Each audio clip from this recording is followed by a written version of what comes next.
할렐루야! 살 수 있는 길 주님의 교회 김학준 목사입니다. 오늘 너희는 나를 누구라 하느냐 라고 하는 시리즈 말씀 그 두 번째 시간을 갖겠습니다. 오늘 함께 상고할 하나님의 말씀의 제목은 온전케 하시는 분이라고 하는 제목입니다.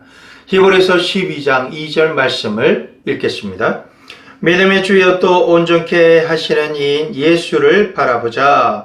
저는 그 앞에 있는 즐거움을 위하여 십자가를 참으사 부끄러움을 개의치 아니하시더니 하나님 보좌 우편에 앉으셨느니라.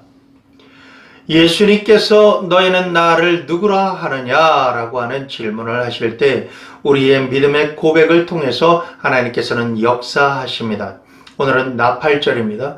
기독교는 고백과 선포의 열매를 맺는 종교입니다. 예수 그리스도에 대한 정확한 고백과 사랑을 통해서 온전한 자가 되도록 하시는 하나님의 법을 함께 상고하는 시간을 갖겠습니다. 먼저 다윗의 범죄에 대해서 살펴보려고 합니다. 다윗은 하나님의 마음에 합한 사람입니다. 누구나가 존경하는 사람이죠. 다윗이 하나님을 믿으며 살아간 그 법도 때문에 우리는 정확하게 그를 본을 삼아서 살 수 있습니다. 그러나 그러한 다윗도 흠이 있었습니다. 바로 첫째로 밧세바와 이성 문제 때문입니다. 또한 두 번째로는 인구조사에 대한 문제가 다윗에겐 있었습니다. 하나님을 의지하는데 자신의 권세가 어느 정도 되었는지 살펴보려고 하였던 것입니다. 이것은 피조물을 의지하는 죄인 것입니다.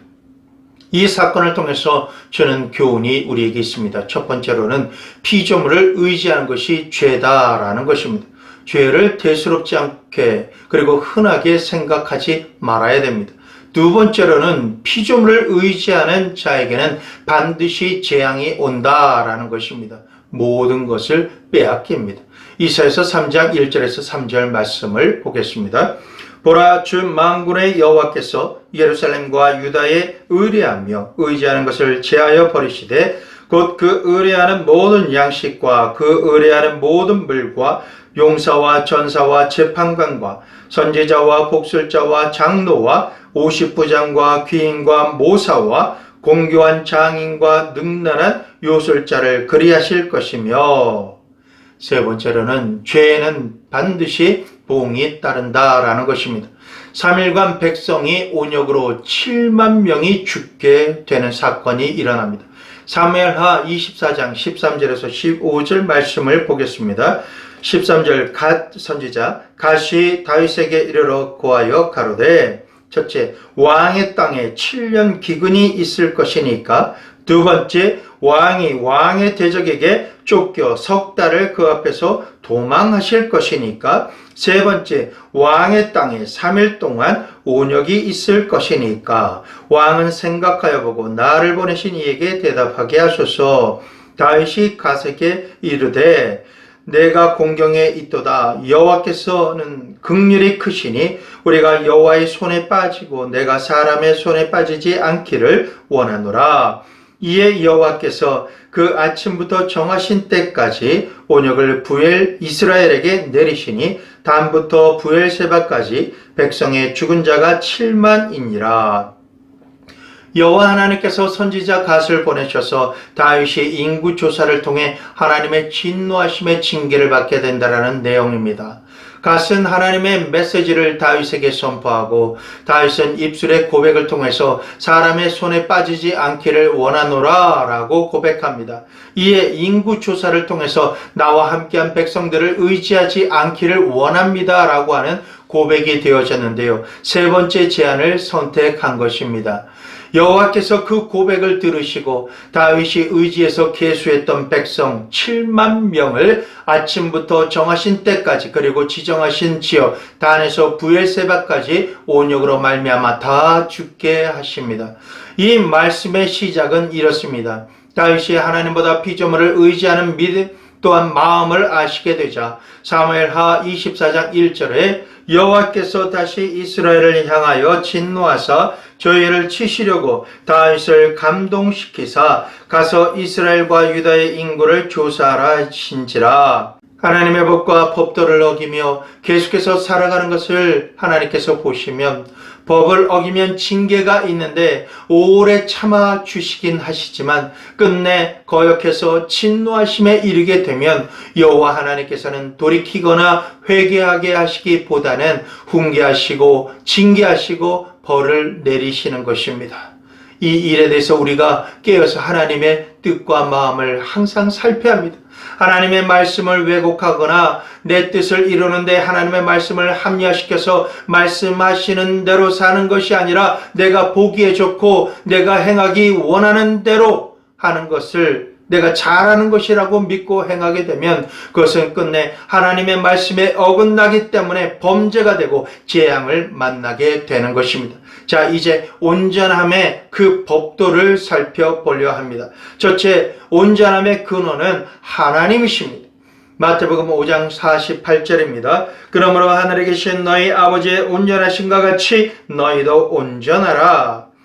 우리가 온전해질 수 있는 방법은 하나님 아버지의 온전하게 하심인 것입니다. 예수 그리스도를 모델로 삼는 것을 권합니다. 우리는 예수님의 온전하심을 배우고 깨닫고 적용해야만 합니다. 우리는 하나님과 상관없는 거룩한 모양을 생각하고 적용하고 애쓰는 것을 신앙이라고 생각하지만 그것은 온전한 것이 아닙니다. 두 번째로 온전하도록 도우시는 중보자가 우리에게 있습니다. 할렐루야! 그분은 바로 예수 그리스도이십니다. 히브리서 12장 2절 말씀입니다. 믿음의 주여 또 온전케 하시는 이인 예수를 바라보자. 저는 그 앞에 있는 즐거움을 위하여 십자가를 참으사 부끄러움을 개의치 아니하시더니 하나님 보좌 우편에 앉으셨느니라. 우리 믿음의 주님이신 예수 그리스도께서는 우리가 표대로 삼고 행해야 하는 온전함의 선구자가 되십니다. 선구자이실 뿐만 아니라 우리가 온전케 되도록 도우시는 중보하시는 분이십니다. 이 말씀은 이 땅에서 예수님께서 인자 곧 사람으로 오셔서 하나님께서 온전케 되라고 하시는 말씀을 삶을 통해서 온전히 완성하신 분이시기 때문에 우리가 온전케 되려면 사람으로 오신 예수님을 바라봐야만 하는 것입니다. 세 번째, 온전케 될 수 있는 방법은 하나님의 말씀과 성령 하나님의 역사하심만이 가능합니다. 로마서 7장 18절에서 25절 말씀을 보겠습니다. 내 속 곧 내 육신에 선한 것이 거하지 아니하는 줄을 아노니 원함은 내게 있으나 선을 행하는 것이 없노라. 내가 원하는 바 선은 행하지 아니하고 도리어 원치 아니하는 바 악은 행하는도다. 만일 내가 원치 아니하는 그것을 하면 이를 행하는 자가 내가 아니요 내 속에 거하는 죄니라. 그러므로 내가 한 법을 깨달았노니 곧 선을 행하기 원하는 나에게 악이 함께 있는 것이로다. 내 속사람으로는 하나님의 법을 즐거워하되 내 지체 속에서 한 다른 법이 내 마음의 법과 싸워 내 지체 속에 있는 죄의 법 아래로 나를 사로잡아 오는 것을 보는도다. 오라 나는 공고한 사람이로다. 이 사망의 몸에서 누가 나를 건져내랴. 우리 주 예수 그리스도로 말미암아 하나님께 감사하리로다. 그런즉 내 자신이 마음으로는 하나님의 법을 육신으로는 죄의 법을 섬기노라. 내 양심과 성령 하나님은 나를 정확하게 바라볼 수 있게 하는 거울입니다. 오직 우리는 하나님의 말씀만으로 온전케 되어질 수 있습니다. 말씀 앞에 나를 드러내서 회개하고 말씀에 의지해서 하나님의 뜻 가운데 살아가는 하나님의 권속이 되기를 예수님 이름으로 축원합니다. 성령의 감동하심 가운데 온전케 되기 위해서 순종하는 일이 과연 우리의 삶에 어느 때 일어나고 가능하다라고 보십니까? 그것은 매일 매순간 날 위해 십자가를 지신 예수님을 생각하며 분초마다 나와 상관 있기를 원하며 그 사랑과 은혜를 기억하고 묵상해야 합니다. 그리고 그 사랑을 헛되이 하지 않게 하려고 그 사랑에 감사하며 우리는 말씀대로 온전히 살 수 있기를 갈망해야 합니다. 성령 하나님의 인도하심대로 순종하며 살 수가 있게 될 때 우리는 거룩해질 수 있습니다. 우리는 하나님 앞에 온전케 될 수 있게 되는 것입니다. 그렇기 때문에 우리는 성령 하나님을 매 순간 환영하고 추청하고 기쁨으로 모셔드려야만 하는 것입니다. 자, 네 번째로 온전케 하는 방법이 무엇이 있는지 몇 가지를 살펴보고 말씀을 맺겠습니다. 첫째로 하나님의 말씀으로 가르침을 받아야 합니다. 디모데후서 3장 16절에서 17절 말씀입니다. 모든 성경은 하나님의 감동으로 된 것으로 교훈과 책망과 바르게 함과 의로 교육하기에 유익하니 이는 하나님의 사람으로 온전케 하며 모든 선한 일을 행하기에 온전케 하려 함이니라. 하나님의 말씀은 내 삶의 참으로 유익하다는 감동을 주십니다. 그 감동은 우리가 말씀을 읽고 묵상할 때 교훈으로 주시고 바르게 살아야 할 기준으로 우리에게 주어집니다. 성령 하나님께서 말씀을 통해 나를 조명해 주셔서 내가 잘못된 것을 보게 하시고 고쳐야 한다라는 책망의 메시지를 우리의 양심 가운데 비춰주십니다. 우리가 선한 일을 하며 온전한 하나님의 사람이 되려고 하면 말씀을 통해서 이처럼 교훈과 책망받은 말씀으로 회개하고 올바른 버르키라는 말씀을 받을 수 있게 되는 것입니다. 이 말씀에 순종할 때만 하나님께서 인정하시는 선한 일을 할 수 있게 되는 것입니다. 두 번째로 직분에 합당한 봉사를 통해서 온전하게 될 수 있습니다. 에베소서 4장 11절에서 12절 말씀입니다. 그가 혹은 사도로 혹은 선지자로 혹은 복음 전하는 자로 혹은 목사와 교사로 주셨으니 이는 성도를 온전케 하며 봉사의 일을 하게 하며 그리스도의 몸을 세우려 하심이라. 하나님께서는 성도를 온전케 하며 봉사의 일을 하게 하시고 그리스도의 몸을 세우시려고 우리에게 직분과 사명을 주셨습니다. 우리가 상식적으로 알고 있는 사명과 봉사는 무엇일까요? 목사님, 장로님, 권사님, 집사님, 그리고 교사, 선생님으로서 교회를 섬기는 일이 하나님이 말씀하시는 직분과 사명의 다일까요? 더 한다라면 선교사님까지입니까? 그리스도의 몸을 세우고 성도를 온전하게 하며 봉사의 일을 하게 하는데 우리가 앞서 알고 교회에서 행했던 직임이면 그것을 온전케 이룰 수 있을까요? 그것으로는 부족하지 않겠습니까? 하나님의 말씀은 그리스도의 몸을 세우는데 사도와 선지자와 복음 전도자와 목사와 교사라는 직임이 함께 있어야만 한다라고 말씀하십니다. 주님께서 허락하신 가족이나 개인에게 그리고 여러 사람들과 지역의 여러 가지 일을 통해서 보냄을 받은 사도로서 섬기는 일과 하나님 말씀과 하나님의 마음과 사랑으로 위로와 권면을 하며 덕을 세우는 선지자로서의 사명, 그리고 모든 이들에게 복음을 전하는 땅끝까지 복음을 가지고 갈 열정을 가진 복음 전도자로서의 사명, 교회에서 하나님께서 맡겨주신 양을 말씀으로 먹이고 성장시키는 목양하는 목사로서의 사명, 교회에서나 가정에서나 어디서나 사명을 가지고 하나님의 말씀을 가르치는 교사로서의 부르심, 이처럼 5가지의 사명과 직임이 그리스도의 몸을 세우며 성도로 온전케 하는 사명이자 봉사라고 주님은 말씀하십니다. 세 번째로 고난에 동참함으로 우리를 온전케 하십니다. 히브리서 2장 10절 말씀입니다.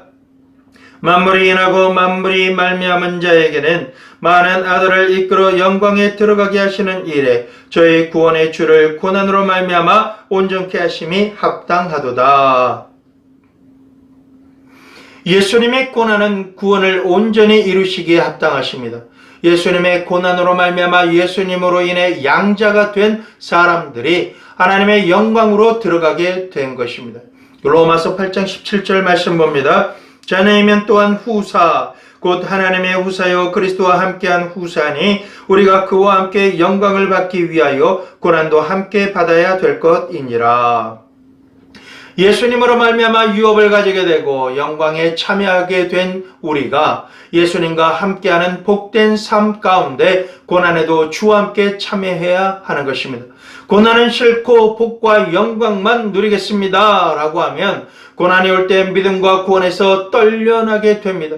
영광만 바라보고 다가오는 고난을 수동적으로 받거나 피하려고 하면 악하고 게으른 종이 되는 것입니다. 결국은 배도하고 버림받게 됩니다. 하지만 여러분 두려워하지 마십시오. 고난이 올 때 피할 길도 주시지만 그 고난을 넉넉하게 이길 수 있도록 역사하여 주시고 능력 주시는 성령 하나님께서 우리와 함께 하십니다. 우리의 삶이 광야 같다 할지라도 길을 구축하게 하십니다. 내 삶이 너무나 목마른 사막과 같다고 말씀한다라면 그곳에 샘이 나게 하셔서 가란 목을 능히 축이게 하십니다.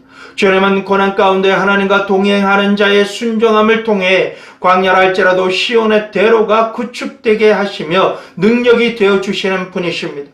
고난을 통과한 자의 영광을 온전히 받으실 분은 하나님 한 분이십니다. 고난을 통해 능히 감당할 수 있도록 우리에게 보혜사 성령 하나님을 주님이 보내주셨습니다. 성령님을 믿고 의지하시면 우리가 달려가는 길에 최고의 페이스메이커가 되어주셔서 우리를 도와주십니다. 나의 달려갈 길을 아시는 주님께서 인도하시고 힘주시며 시마다 때마다 도와주십니다. 우리는 고난을 통해서 하나님을 더욱 깊이 친밀하게 알게 되고 정금같이 주님 앞에 나아갈 수 있는 복받은 자가 되게 하십니다. 네 번째로 온전케 되려면 사랑의 띠를 매라 라고 주님 말씀하십니다. 골로새서 3장 13절에서 14절 말씀입니다. 누가 너희에게 혐의가 있거든 서로 용납하여 피차 용서하되 주께서 너희를 용서하신 것과 같이 너희도 그리하고 이 모든 것 위에 사랑을 더하라. 이는 온전하게 매는 띠니라. 정말 어려운 마음속의 전쟁이 무엇입니까? 용납하는 것과 용서하는 것입니다. 그런데 용납하는 것과 용서하는 것에 사랑을 더해야 온전하게 매는 띠가 된다라고 주님의 말씀은 지금 우리에게 하고 계십니다. 예수님께서는 우리가 주님을 모르고 아직 죄인 되었을 때 우리를 사랑하신 그 사랑으로 기억하라고 하십니다. 주님께서 원하시면 자기를 부인하고 십자가를 칠 사람을 기뻐하십니다. 그 사람으로 인해 온전한 사랑의 띠가 형성되기 때문에 그렇습니다. 다음으로 온전케 돼서 주님을 따르려면 가난한 자를 구제하라고 하십니다. 마태복음 19장 21절입니다. 예수께서 가라사대 내가 온전하고자 할진대 가서 내 소유를 팔아 가난한 자들을 주라. 그리하면 하늘에서 보화가 내게 있으리라. 그리고 와서 나를 쫓으라 하시니. 신실한 젊은 부자 청년이 자신은 하나님께 부족함이 없는 자라고 생각하며 예수님께 칭찬받을 것으로 생각하고 나와서 질문을 합니다. 온전하게 되려면 어떻게 해야 합니까? 주님께 가르침을 청한 것입니다. 예수님께서는 축복받을 제자가 되도록 부자 청년에게 말씀하십니다. 내가 가지고 있는 소유를 팔아서 가난한 자들에게 주고 나를 쫓으라. 가난한 자들에게 구제하여 주는 것은 하늘의 보호화를 가지게 되는 것이다 라는 말씀입니다. 하나님께서 우리를 부욕해 하심은 가난한 이들에게 공급하시기 위해서 물질을 얻을 능력을 주시고 가난한 이들을 위해서 사용하시기 위해서 우리를 부르신 것입니다. 가난한 자들은 순종하는 부유한 사람을 통해서 살아계신 하나님의 공급하심과 손길을 체험하게 되는 복된 만남과 시간을 가지게 됩니다. 더 놀라운 것은 이렇게 구제하는 일에 재정을 써라 라고 하시는 것은 소모해라 라고 하시는 것이 아닙니다. 이러한 구제는 하늘의 보화를 쌓아 놓는 일이다 라고 말씀하십니다. 물질을 하늘에 쌓아 놓는 일이기에 마음도 천국에 가 있게 됩니다. 할렐루야. 구제를 통해서 순종하시는 모든 분들에게 하나님의 복이 이 시간 갑절로 임하시기를 예수님의 이름으로 축복합니다. 다음으로 온전케 되기 위해서 견책하라 라고 말씀하십니다. 디도서 1장 13절 말씀을 보겠습니다. 이 증거가 참되도다. 그러므로 내가 저희를 엄히 꾸짖으라. 이는 저희로 하여금 믿음을 온전케 하고. 사실 이 말씀은 9절부터 16절까지 읽어야 합니다. 이렇게 말씀하시는 이유를 그래야 이해할 수 있는 것입니다.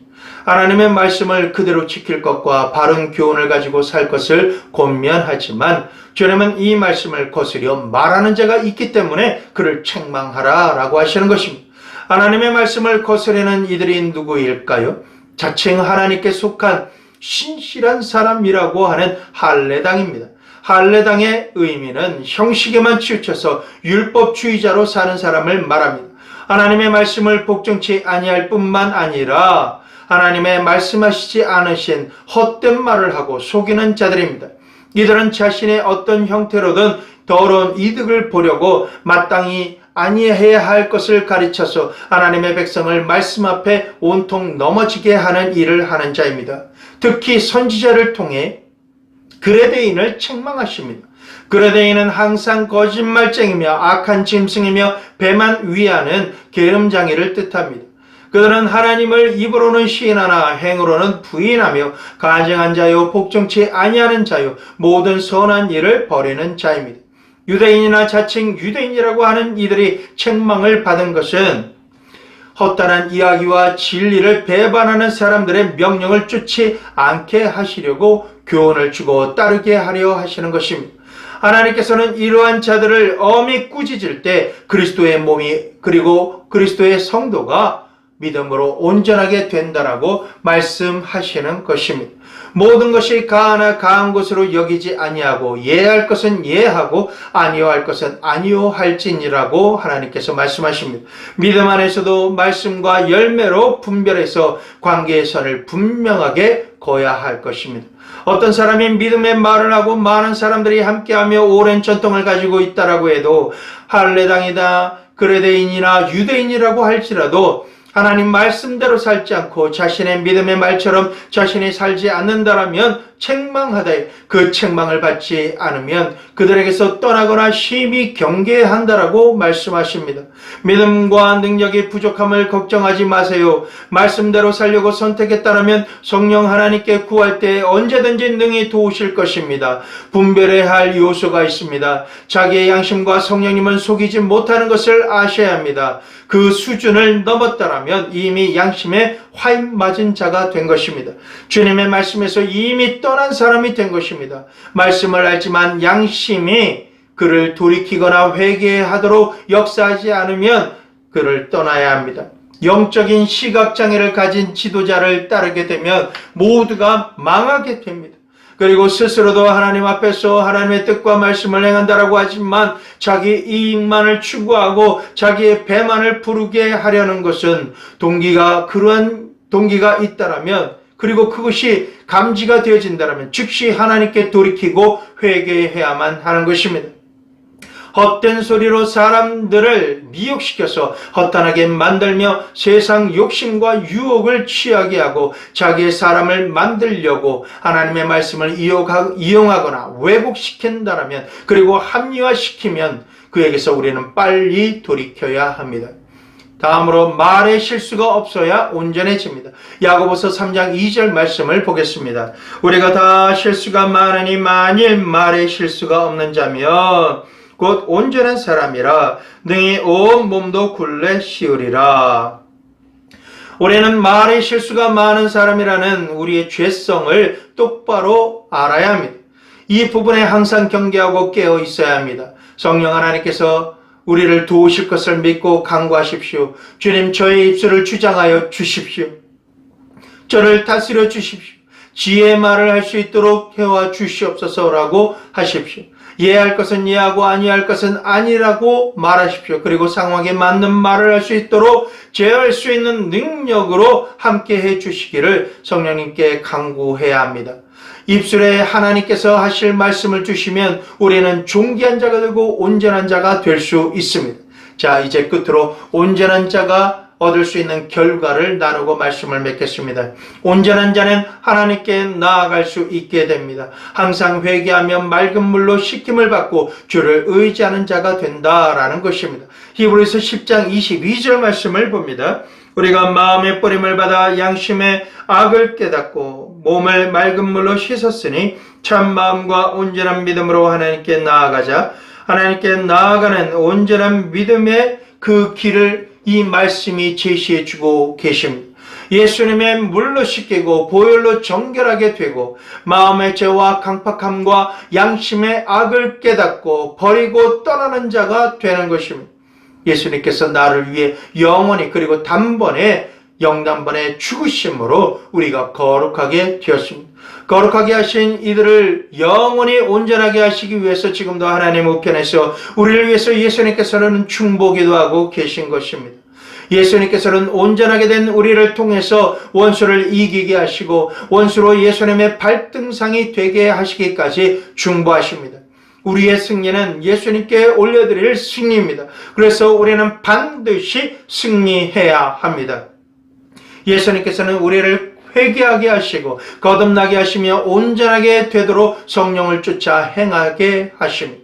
예수님은 우리의 죄와 불법을 다시는 기억하지 아니하십니다. 주님과 맺은 언약의 법을 우리 마음에 두시며 생각에 기록하시는 분이 우리 하나님, 그 하나님의 은혜와 긍휼이 우리와 함께 하십니다. 그 언약은 예수님의 완전하고도 온전한 속죄 제물 되심의 공로로 말미암아 이 시간도 믿는 자에게 역사하신다라는 것입니다. 두 번째로 우리가 온전하게 되면 두려움이 없어집니다. 요한일서 4장 18절 말씀입니다. 사랑 안에 두려움이 없고 온전한 사랑이 두려움을 내어 쫓나니 두려움에는 형벌이 있음이라. 두려워하는 자는 사랑 안에서 온전히 이루지 못하였느니라. 우리가 하나님 앞에 나아갈 수 있는 근거는 오직 예수님뿐입니다. 때문에 우리는 예수님을 깊이 묵상하고 감사하고 사랑하는 자가 되어야 합니다. 예수님의 말씀과 삶을 사랑하고 예수님 안에 거하기를 간절히 소원하게 되면 이 땅의 심판의 날과 마지막 때에 하나님의 심판대 앞에 나아갈 때 우리는 담대함을 가지게 됩니다. 예수님만을 믿고 예수님만을 생각하는 사랑 안에 두려움이 없습니다. 때로 의심과 두려움이 엄습해 들어온다 할지라도 예수님께서 완벽하고 온전한 사랑으로 예수님만을 사모하는 우리를 주님께서 위하시고 우리를 지키시면 능히 모든 두려움을 내어 쫓을 수 있게 됩니다. 예수님은 구속의 역사를 믿지 않는 자들을 향해서 이미 형벌받은 자다라고 하십니다. 우리는 두려워하는 자가 되지 않도록 매 순간 예수님의 십자가의 사랑을 감사하며 온전히 믿어야 됩니다. 예수님의 사랑을 받은 자, 그 사랑을 온전히 믿는 자는 항상 예수님이시라면 어떻게 하실까라고 하는 생각으로 형제를 용서하고 사랑하게 되는 것입니다. 예수님의 사랑이 하나님께 나아갈 수 있는 담대함을 주시고 두려움을 내어 쫓으며 형제를 용서하고 사랑할 수 있는 능력이 되어집니다. 예수님 외에는 없습니다. 오늘 여러분에게 질문합니다. 너희는 나를 누구라 하느냐? 라고 하는 예수님의 질문에 대답하십시오. 주님은 나를 온전케 하시는 하나님이십니다. 온전케 하시는 예수님께서 하나님 보좌 우편에서 지금 우리를 위해서 충고하고 계십니다. 도울 힘이 없는 인생이나 피조물을 더 이상 의지하지 않겠습니다. 오직 하나님께만 속하기를 원합니다. 라고 고백하십시오. 할렐루야.